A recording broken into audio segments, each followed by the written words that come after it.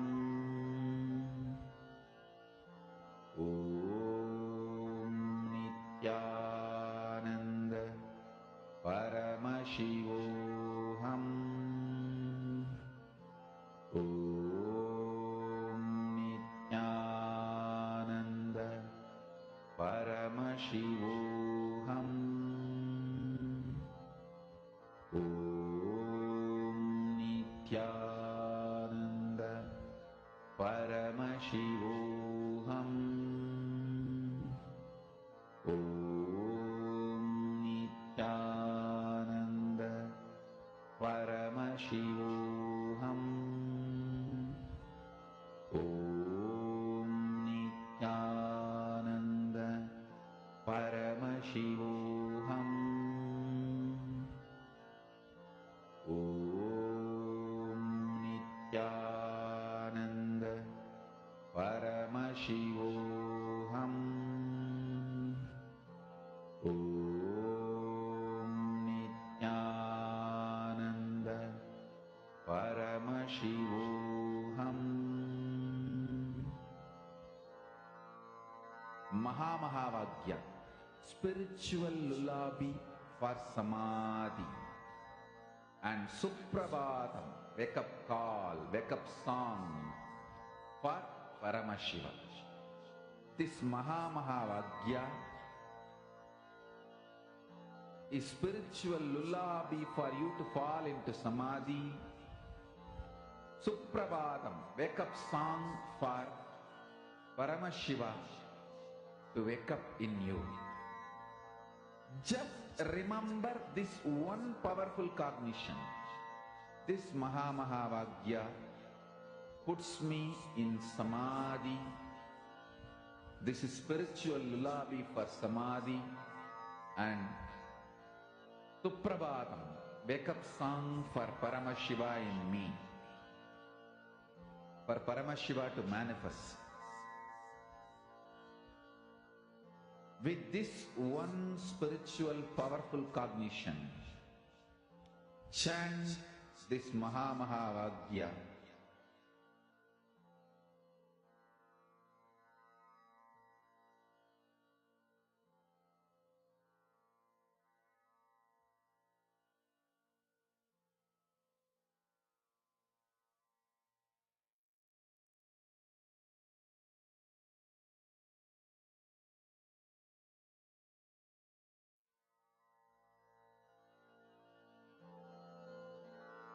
Mahamahavaagya, spiritual lullaby for samadhi, and Suprabhatam, wake up call, wake up song for Paramashiva, for Paramashiva to manifest. With this one spiritual powerful cognition, chant this Mahamahavaagya. Om Nithyananda Paramashivoham. Om Nithyananda Paramashivoham. Om Nithyananda Paramashivoham. Om Nithyananda Paramashivoham. Om Nithyananda Paramashivoham. Om Nithyananda Paramashivoham.